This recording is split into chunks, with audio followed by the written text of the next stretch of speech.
Modern-day scientists, researchers, and philosophers are beginning to explore the mysteries of life, and as they do so, they are beginning to recognize the existence of domains, planes, worlds, and universes that the external mind of humanity has avoided or at least resisted. Now scientists speak of parallel universes, anti-universes, quantum states in which all possible outcomes exist until we actually observe a specific one and bring it into actuality. It has long been known that vibrations outside the specific range of our perceptions nevertheless can and do impact our lives. Anyone who has suffered a sunburn has had a direct experience of this fact. These impacts are not solely related to physical forces, but also affect our emotions and our minds. The effects of the moon cycles and seasonal changes are now well established factors in dealing with emotional and mental changes we experience. Some scientists have determined that matter is not just energy, as Einstein showed in his famous equation E equals mc squared, but is actually a form of consciousness. We can no longer simply dismiss the idea of multiple planes of existence. This provides support to all those individuals throughout history who have had suprasensory experiences of other worlds or beings. What used to be dismissed out of hand as crazy talk is now the stuff of scientific research and validation. As a result, serious study of manuscripts such as the Tibetan Book of the Dead have become part of the forward-looking elements of humanity as we work on gaining a greater understanding of our lives, our existence, and the universe within which we exist.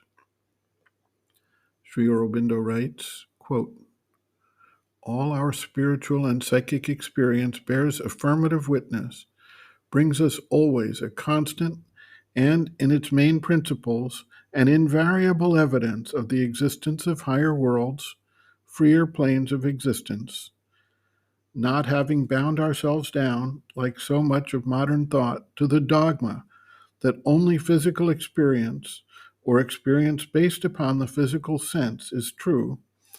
The analysis of physical experience by the reason alone is verifiable, and all else only result of physical experience and physical existence. And anything beyond this, an error, self-delusion, and hallucination, we are free to accept this evidence and to admit the reality of these planes.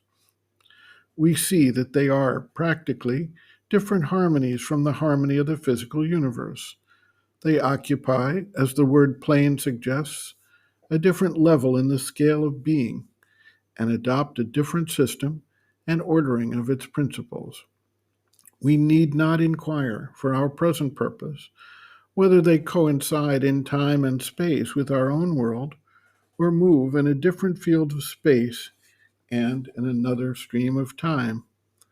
In either case, it is in a more subtle substance and with other movements. All that directly concerns us is to know whether they are different universes, each complete in itself and in no way meeting, intercrossing, or affecting the others, or are rather different scales of one graded and interwoven system of being, parts, therefore, of one complex universal system. The fact that they can enter into the field of our mental consciousness would naturally suggest the validity of the second alternative, but it would not by itself be altogether conclusive. But what we find is that these higher planes are actually at every moment acting upon and in communication with our own plane of being, although this action is naturally not present to our ordinary waking or outer consciousness, because that is for the most part limited to a reception and utilization of the contacts of the physical world. But the moment we either go back into our subliminal being or enlarge our waking consciousness beyond the scope of the physical contacts, we become aware of something of this higher action. We find even that the human being can project himself partially into these higher planes under certain conditions, even while in the body.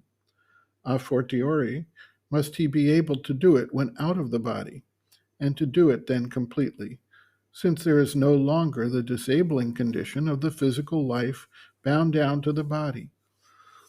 The consequences of this relation and this power of transference are of immense importance. On the one side, they immediately justify, at any rate as an actual possibility, the ancient tradition of at least a temporary sojourn of the human conscious being in other worlds than the physical after the dissolution of the physical body. On the other side, they open to us the possibility of an action of the higher planes on the material existence which can liberate the powers they represent, the powers of life, mind, and spirit, for the evolutionary intention inherent within nature by the very fact of their embodiment in matter. End quote. Reference, Sri Aurobindo and the Mother, The Hidden Forces of Life, Chapter 6, Hidden Worlds and Evolutionary Forces, pages 142 to 144.